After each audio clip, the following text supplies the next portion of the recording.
Welcome to Success Drips Clues. This podcast is all about leveling up your mindset, your opportunities, and your life. If you're ready to think bigger and move smarter, let's get into it.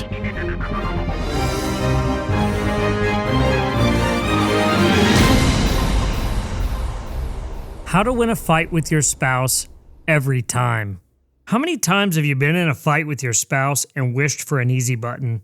A way to skip past the yelling, the frustration, and get straight to victory, where you stand validated, understood, and undeniably right. That's probably what your partner is hoping for, too. What do you think would happen if they saw the title of this? Would they push the button and unlock the power to win every argument against you? Of course they would. Because let's be real, that's what everybody wants.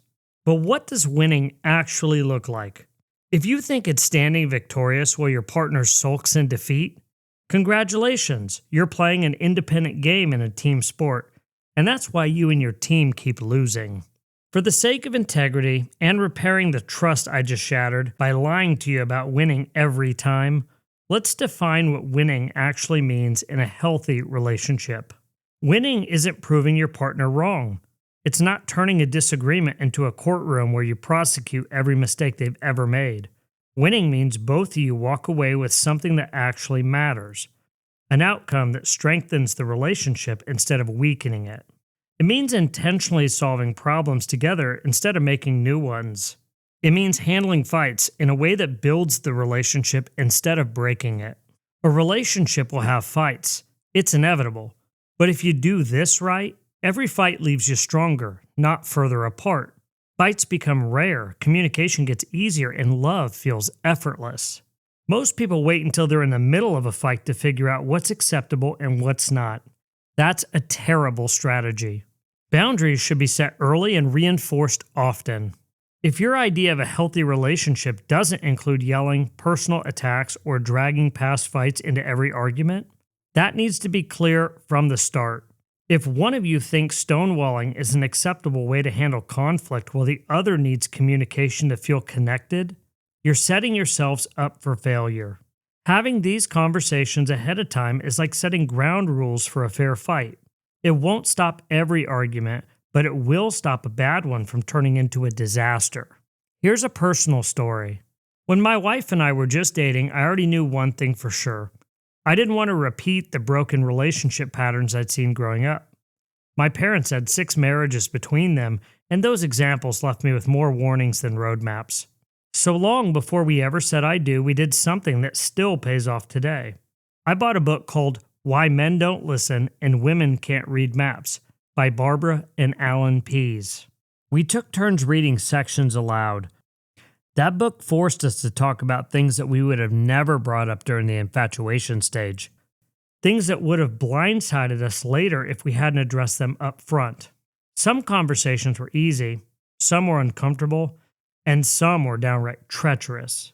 But because we had that framework, we could navigate those topics without turning them into battles.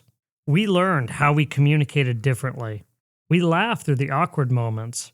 We got clear on our expectations. And because of that, when real challenges came later, we already knew how to handle them. To this day, I credit that experience as one of the smartest things we ever did. And for the few people I've convinced to try it, I've heard nothing but gratitude.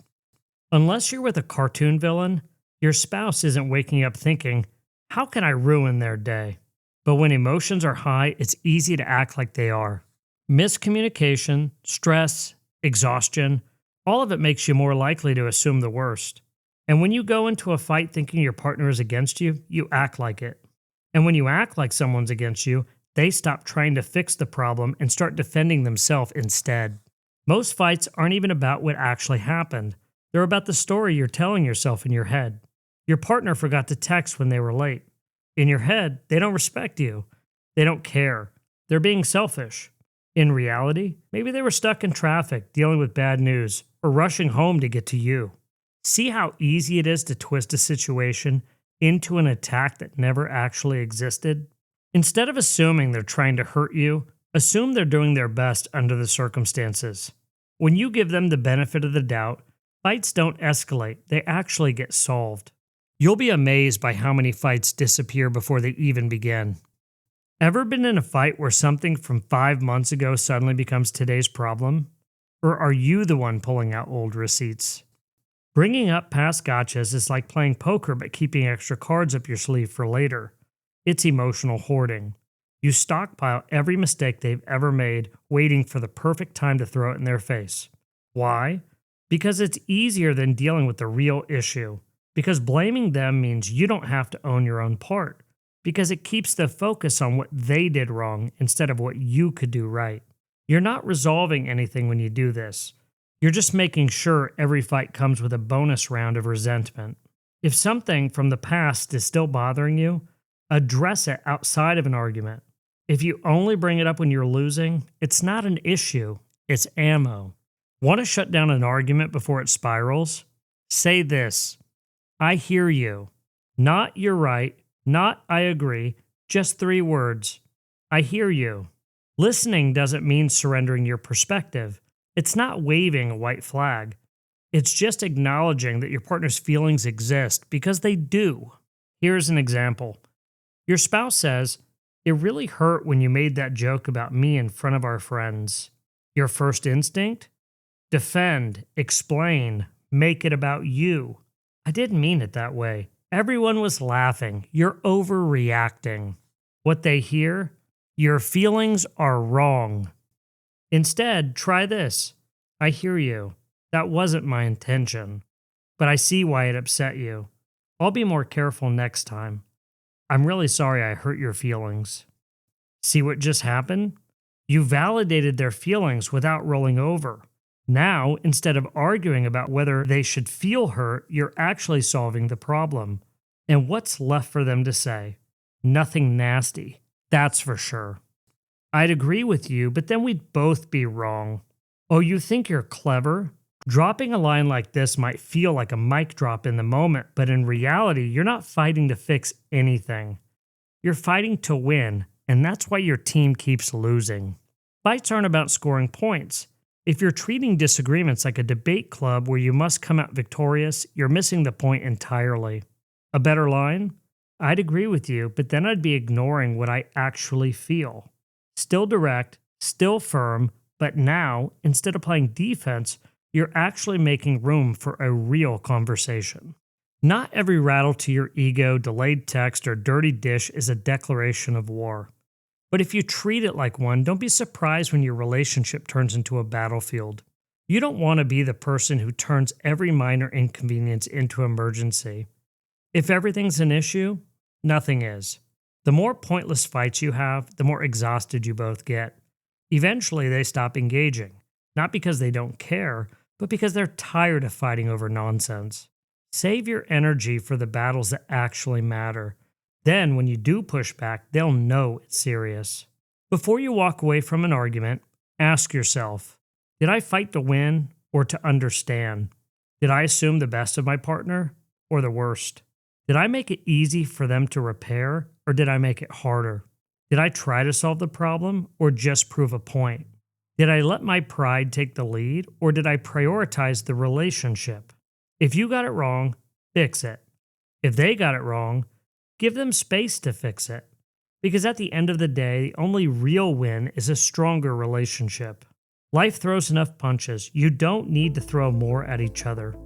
A fight should leave you stronger, more respect, more trust, more closeness. Not another wound to heal. And sorry, I lied again. How to Win a Fight with Your Spouse Every Time was mistitled. It's supposed to be How to Win a Fight with Your Spouse Every Time. If that makes sense and you can forgive my misrepresentation, winning a fight isn't about being right, it's about getting it right. If you're ready to change the way you communicate and show up in your relationships, the Self-Work Blueprint will help. Get the free 5-part audio series and companion guide by clicking the link in the description. It's completely free. Who am I? I'm a God-fearing husband, father, and believer in building relationships that actually work. Too many people lose themselves in petty fights, ego battles, and toxic cycles that destroy love instead of strengthening it. My goal is to help you cut through the noise, master the skills that actually create connection, and build a relationship that stands the test of time. Here's to you on your journey to becoming the best version of yourself.